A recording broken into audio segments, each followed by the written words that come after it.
हे काँग्रेसच्या काळामध्ये सुरू झालेला प्रकल्प आहे। काल माननीय मुख्यमंत्री महोदयांनी विधानसभेमध्ये जे काही सांगितलं की काँग्रेसने याला नाकारलं होतं, काँग्रेसने याला नाकारलं नव्हतं, ते खोटं रेकॉर्डवर माननीय मुख्यमंत्र्यांनी काल आणलेलं आहे। याच्यामध्ये या पद्धतीनं जो खर्चाचा विषय होता, काही टेक्निकल साईट ज्या होत्या त्या तपासणीच्या दृष्टिकोनातून मुख्यमंत्र्यांनी जे काही पॉईंट दिले होते त्या पॉईंटमध्ये त्या पद्धतीचे नोंद त्या ठिकाणी केलेली गेलेली आहे। आणि त्याच्यामुळे हा जो प्रकल्प आहे, हा जो कागद आहे, हा मुख्यमंत्र्यांचं एक साईड आहे, देवा साईड, त्याच्यावरून काढलेला आहे। त्यांच्याच एक रेकॉर्डला आहे 3,000 म्हणजे जवळपास याच्यामध्ये जे सुरुवातीला जो खर्च होणार होता तो खर्च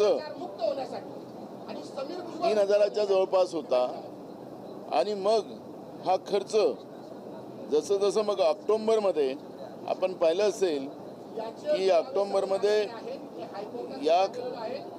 या ठिकाणी जवळपास 6,000 कोटीच्या वर याला त्यांनी सुरुवात केली। आणि 6,000 कोटीवरून सुरुवात केल्यानंतर हा प्रकल्प आता आपण पाहतोय की जवळपास 7,181 कोटी रुपयामध्ये पूर्ण झालेला आहे। आता माझा प्रश्न या निमित्तानं असा आहे की सरकारने एवढा पैसा का लागला? जवळपास एका किलोमीटरला 540 कोटी रुपये या प्रकल्पावर खर्च केला गेलेला आहे। आता 540 कोटी रुपये अगर एका किलोमीटरवर खर्च केला गेला असेल तर याची माहिती जनतेला प्रॉपर दिली पाहिजे। हे पैसे किती तुम्ही या रूपाचे किती कर्ज, जे काल विकासाचं जे महान दृश्य माननीय मुख्यमंत्र्यांनी विधानसभेत दाखवलं ते आपण पाहिलं असेल की त्याच्यामध्ये राज्यावर यांचं सरकार आल्यानंतर किती कर्ज अशा प्रकल्पावर केला गेलेला आहे आणि हे पैसे कुठून वापस घेणार आहेत। पर्यायानं महाराष्ट्राच्या जनतेवर कर्जाचा बोजा लादून आम्हीच विकास पुरुष आहोत या पद्धतीची भूमिका मांडण्याचं काम काल मुख्यमंत्री करत होते। पण त्याच्यात एक गोष्ट आम्हाला खटकली की त्याच्यामध्ये माध्यमालाही त्यांनी सांगितलं की तुम्ही महाराष्ट्राची बदनामी करता, देवेंद्र फडणवीसची नाही। मग देवेंद्र फडणवीस, उद्धव ठाकरे असतील, शरद पवार असतील किंवा उद्या नाना पटोलेवर टीका केली तर मग हे काय महाराष्ट्राची बदनामी होते? म्हणजे त्यांनी केलं तर ते योग्य, आणि सरकार म्हणून टीका करायची ही व्यवस्था लोकशाहीमध्ये आहे। विरोधकांनी टीका केली नाही म्हणजे टीका करू नये अशा पद्धतीचा नवीन व्यवस्था महाराष्ट्राच्या राजकारणात, आणि तेही सभागृहामध्ये धमकवण्याचं काम माध्यमाला आणि विरोधकांना जे काल मुख्यमंत्र्यांनी केलं ते निंदनीय आहे। मी त्याची निंदा करतो।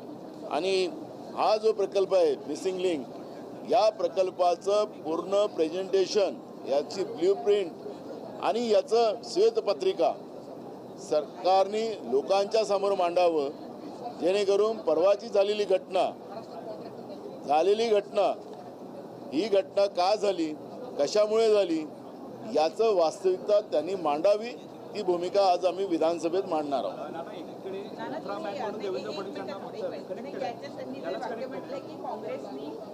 हा प्रकल्प जो आहे तो काँग्रेसच्या काळात सुरू झाला असं तुम्ही म्हणता आहात, पण मुख्यमंत्र्यांचं असं म्हणणं आहे की काँग्रेसच्या काळामध्ये त्याच्या 13 की 14 चुका दाखवून तो प्रकल्प त्यावेळी बंद करण्यात आला।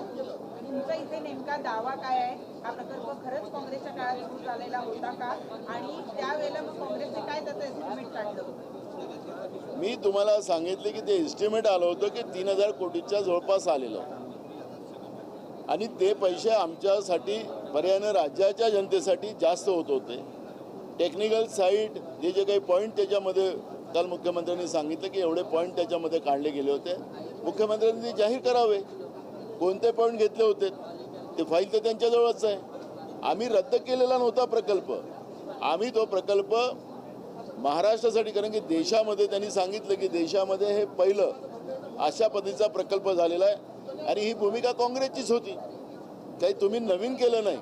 तुम्ही एवढे पैसे का खर्च केलेत पर किलोमीटरवर 540 कोटी रुपये या मिसिंग लिंकमध्ये तुम्ही खर्च केलेले आहेत.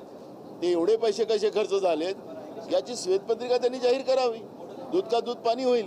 म्हणजे भ्रष्टाचाराची व्यवस्था निर्माण करून भ्रष्टाचाराला सपोर्ट करणं, राज्याच्या जनतेवर कर्ज लादून त्याच्यामध्ये लूट करणं हा कुठला नवीन आयाम महाराष्ट्राच्या राजकारणात आलेला आहे. हे माहिती घेण्याचा अधिकार आमचा आणि माध्यमाचाही आहे. आणि काल माध्यमांनाही त्यांनी ज्या पद्धतीनं आम्ही पाहून घेऊ अशा पद्धतीची धमकी विधानसभेत देणं, विरोधकांवर धमकी करणं हा खऱ्या अर्थानं महाराष्ट्राच्या इतिहासात ही पहिली कालची घटना असेल की मुख्यमंत्र्यांनी सगळ्यांना विरोधकांना धमकवण्याचं काम केलं. हे खऱ्या अर्थानं ही काळा दिवस म्हटलं तरी चालेल अशी घटना काल झाली.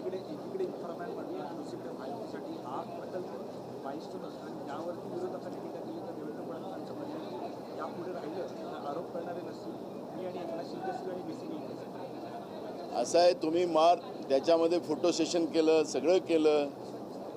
तुम्ही इन्फ्राम मॅन आहात असं तुम्ही स्वतःचीच पाठ स्वतः ठोकून घेतात आहात.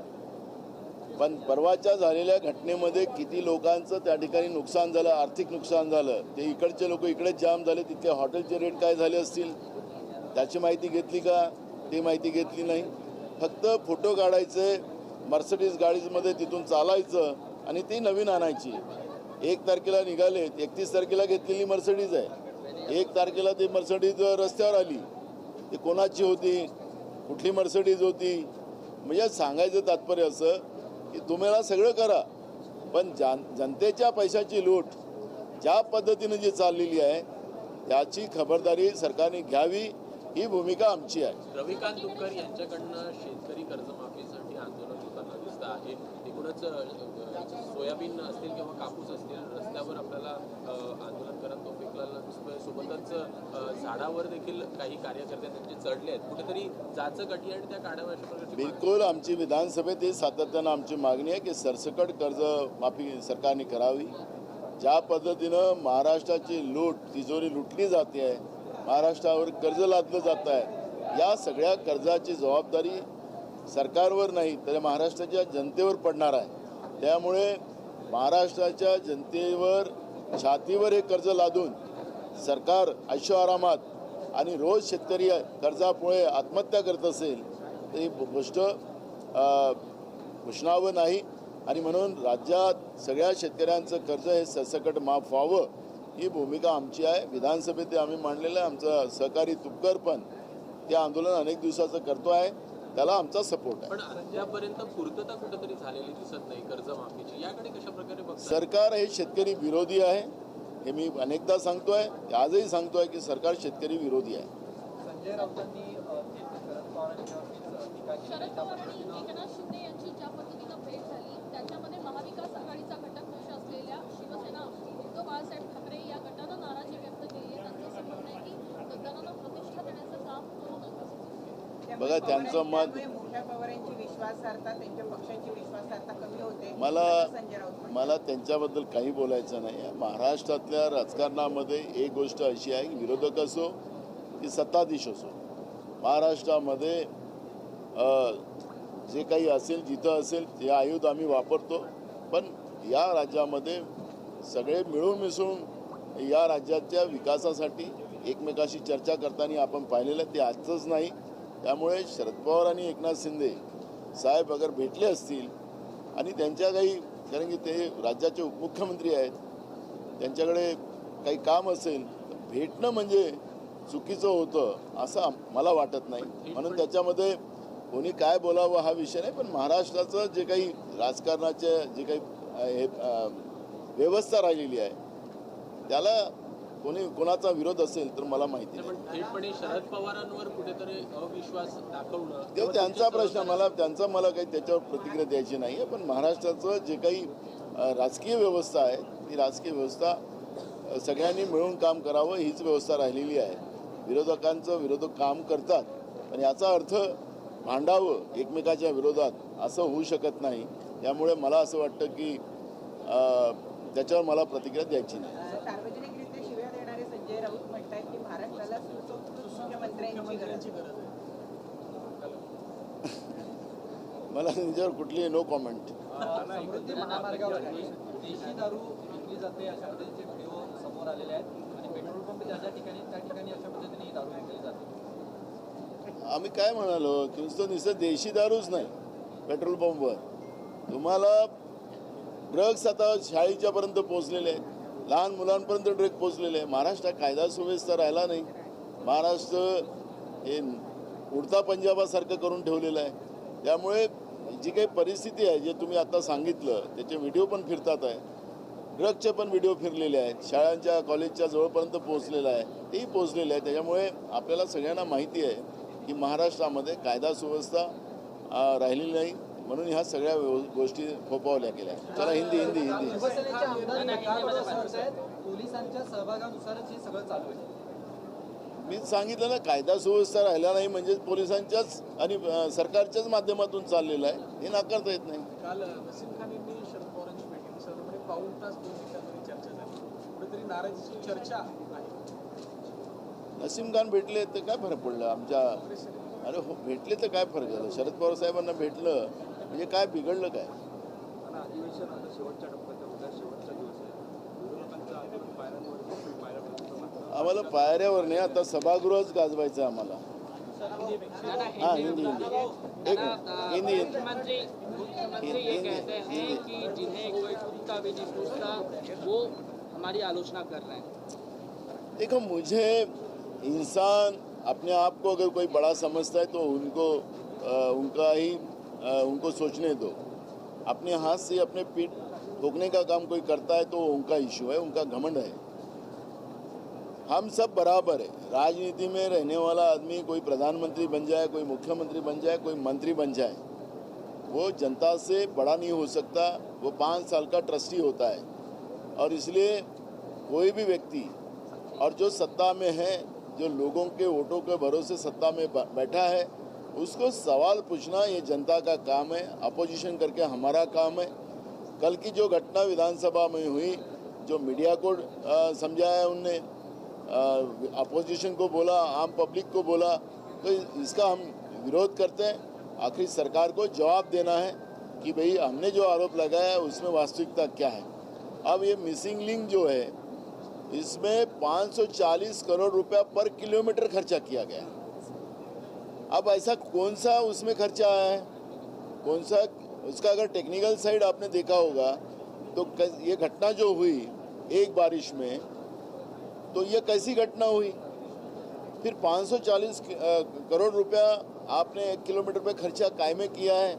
इसकी एक श्वेत पत्रिका सरकार ने जाहिर करना चाहिए, वास्तविकता लोगों के सामने लाना चाहिए. ये आपने कर्जा लिया है और ये कर्जा आपको चुकाना नहीं है, महाराष्ट्र की जनता को चुकाना है. और इसलिए महाराष्ट्र की जनता को पूछने का अधिकार है. इसलिए आप मालक नहीं हो. आपके नाम से कोई पट्टा लिख के नहीं दिया है राज्य की जनता ने कि आप ही हमेशा के लिए रहो. और जो आप गलती करोगे उसका सवाल पूछने का अधिकार जनता को है, मीडिया को है, और वो पूछने का अधिकार है. और जिस तरह से विधानसभा में मुख्यमंत्री ने जो धमकाया है उसका हम निषेध करते हैं. मुख्यमंत्री ने विधानसभा में जब मिसिंग लिंक की बात कर रहे थे तो अपना नाम लिया कि हमने बनाया, और एकनाथ शिंदे का नाम लिया, अजीत दादा का नाम नहीं लिया. इसको लेकर एनसीपी में नाराजगी है और बोला कि अजीत दादा को इतनी जल्दी भूल गए, अजीत दादा का नाम देना चाहिए मिसिंग लिंक. अब वो दिल्ली से कल आए थे और दिल्ली के आने के बाद उन्होंने जिस तरह से भाषण किया है, कुछ तो भी गड़बड़ तो है. अब वो क्या क्या बोल रहे हैं क्या मुझे पता नहीं, लेकिन जिस तरह से वो ये प्रकल्प जो है कांग्रेस के समय चालू हुआ, हमारे तत्कालीन मुख्यमंत्री पृथ्वीराज चौहान जी के समय चालू. ये प्रकल्प 3000 करोड़ के पास का था और ये हिंदुस्तान का सबसे पहला प्रकल्प था. इसलिए पूरा टेक्निकल साइड और खर्चा कम से कम कैसा हो, ये सब जांचने के लिए पृथ्वीराज चौहान साहब ने वो प्रस्ताव को आगे किया था. लेकिन हमारी सरकार गई, सरकार जाने के बाद इनकी सरकार आई. लेकिन जो प्रकल्प 3000 करोड़ का होने वाला था, वो प्रकल्प 7000 के करोड़ के ऊपर चले गया. मैंने कहा जब ये 540 करोड़ 1 किलोमीटर पे खर्चा किया गया, तो ये प्रकल्प में जो कल जो दुर्घटना वहाँ पे हुई है, ठीक है, जीवित हानि नहीं हुई है, लेकिन जो कुछ भी हुआ है वो भ्रष्टाचार का ही काम है और इसलिए सरकार ने उसकी श्वेत पत्रिका जाहिर करना चाहिए, ये मांग हम करते हैं। कल शरद पवार और मुख्यमंत्री से मिले, हिंदी में हो जाने देना, कल शरद पवार मुख्यमंत्री एकनाथ शिंदे से मिले, उसके बाद नाराजगी जताई गई कांग्रेस की तरफ से भी और संजय राउत भी बयानबाजी कर रहे हैं कि इस हमने कांग्रेस की तरफ से कोई नाराजगी व्यक्त नहीं की। महाराष्ट्र की राजनीति है, सब लोग मिल के हम लोग काम करते हैं। इसका मतलब है कि वो मंत्री है, राज्य के उप मुख्यमंत्री है। शरद पवार जी को अगर कोई उनके एरिया के कोई काम होंगे या राज्य के, वो राज्य के नेता हैं तो उन्हें गए होंगे, तो उसमें कोई फर्क की बात नहीं है। इस तरह की ऊंची राजनीति महाराष्ट्र में नहीं होती है, मिल के काम होता है यहाँ पर, तो इसलिए किसी को नाराजगी व्यक्त करने का कोई कारण नहीं है, ऐसा मुझे लगता है। शिवसेना के कॉर्पोरेटर को अरेस्ट किया गया है, लेकिन अभी भी डॉक्टर नाराज हैं, काली पट्टी बांध के प्रोटेस्ट कर रहे हैं। मैंने बोला ना, इनको मस्ती आई है सत्ता की, और जो उसका असर कल राज्य के मुख्यमंत्री को विधानसभा के भाषण में आपको समझ में आ गया। नाना, टीएमसी जो ममता बनर्जी की अध्यक्षता वाली टीएमसी है, ईडी ने उसके 440 करोड़ रुपए फ्रीज किए हैं अलग अलग बैंक अकाउंट्स के। कहीं ना कहीं टारगेट जो है लगातार वो तो केंद्र की मोदी की सरकार अपने अपोजिशन को हमेशा टारगेट करती है, कोई नई बात नहीं है। और मुझे लगता है कि और बहुत लोगों को परेशान करेंगे, क्योंकि उनका जो अचीवमेंट है देश की संवैधानिक व्यवस्था को ख़त्म करना, उसके लिए उनको 2/3 मेजॉरिटी जो लगती है वो पाने के लिए जो जो उनको करना है वो करेंगे। और इसलिए ये अब अंग्रेज से भी बदतर व्यवस्था जो केंद्र की सरकार में बैठी है, उसी का परिणाम कई अपोजिशन के लोगों को भुगतना पड़ रहा है। सरसकट कर्जमाफी मागतायत किंवा त्या प्रकारची मागणी आहे पूर्व विदर्भातील सर्व आमदार लालपट्ट्यात उतरले आहेत। नानाच्या भवनाची मागणी अजूनही प्रलंबित आहे। या प्रकारे विरोधक किंवा सत्ताधारी आमदार आक्रमक व्हायला पाहिजे, ते काल सुधीर मुनगंटीवार करतायत। काल मी पण विधानसभेमध्ये धान उत्पादकांना बोनस मिळावा यासाठी मी पण काल चर्चेमध्ये होतो, पण सरकार मुठभर उद्योगपत्यांसाठी काम करते असा जो आमचा आरोप आहे त्याची वास्तविकता काल आमच्या समोर आली। गडचिरोली जिल्ह्यातील देसाईगंज इथल्या एक माहेश्री नावाचं धान इंडस्ट्रीज आहे, हजारो कोटीचा भ्रष्टाचार त्या माहेश्रीच्या व्यवस्थापनाने केलेला आहे। TDCचा धान असो, मार्केटिंग फेडरेशनचा धान असो, सगळा घेऊन त्याला बॉईल करून विदेशात विकला, देशाच्या कानाकोपऱ्यात विकला, त्याला करता येत नाही। आणि राशनच्या दुकानामध्ये, आदिवासींच्या शाळांमध्ये या मध्यान्ह भोजनामध्ये जो तांदूळ येतो तो निकृष्ट तांदूळ बाहेरचा आणून त्याला सायकलिंग करून त्याचे सगळे काढून तो त्या ठिकाणी दिला जातो, असं चित्र आपण पाहतोय। आणि म्हणून काल मी छगन भुजबळ होते राज्याचे अन्न नागरी पुरवठा मंत्री, त्यांना आम्ही काल हे सगळे प्रश्न विचारले। जे काही 1,500 कोटी रुपये तुम्हाला धान उत्पादकाला बोनससाठी लागतात, तुम्ही म्हणता की आमच्या जो पैसे नाही, आम्ही त्याच्यात प्रयत्नशील आहोत, मुख्यमंत्र्याकडे मागणी चालू आहे, ते अर्थमंत्री आहेत राज्याचे, आणि म्हणून तुम्हाला याला एकट्याला धाड मारली, त्याच्यावर कारवाई करत नाही, तुम्ही मुद्दामून थांबवताय। पाणी झारी म्हणजे झारीतले शुक्र या सत्तेमध्ये बसलेलं आहे, म्हणून शेतकऱ्यावर अन्याय होताना आम्ही पाहिलेला आहे। आणि त्याच्याकडूनच पैसे वसूल केले तरी ते पैसे धान उत्पादकांच्या बोनससाठी प्राप्त होऊ शकतात। अशा पद्धतीची मी भूमिका काल विधानसभेत मांडली, पण त्यांच्या उत्तरात सांगितलं की हा विषय इथला नाही, आम्ही नंतर उत्तर देऊ, वेळ आलं तर आम्ही गुन्हे दाखल करू। पण उत्तरात त्यांनी सांगितलं की आमच्याजवळ आत्ता पैसे मिळालेले नाहीत, त्यामुळे मला घोषणा करता येणार नाही, आणि म्हणून यावेळेस बोनस धान उत्पादकाला मिळणार की नाही मिळणार ही शंका आमच्या मनात आहे।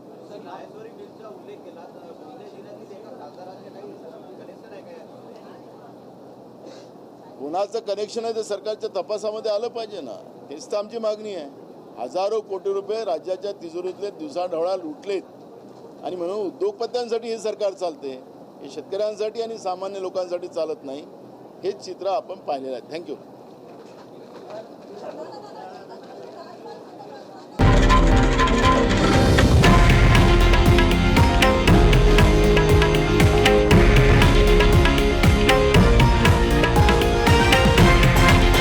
हे आहे देशातील नंबर 1 न्यूज नेटवर्क आणि आपण पाहत आहात TV9 मराठी, एकमेव।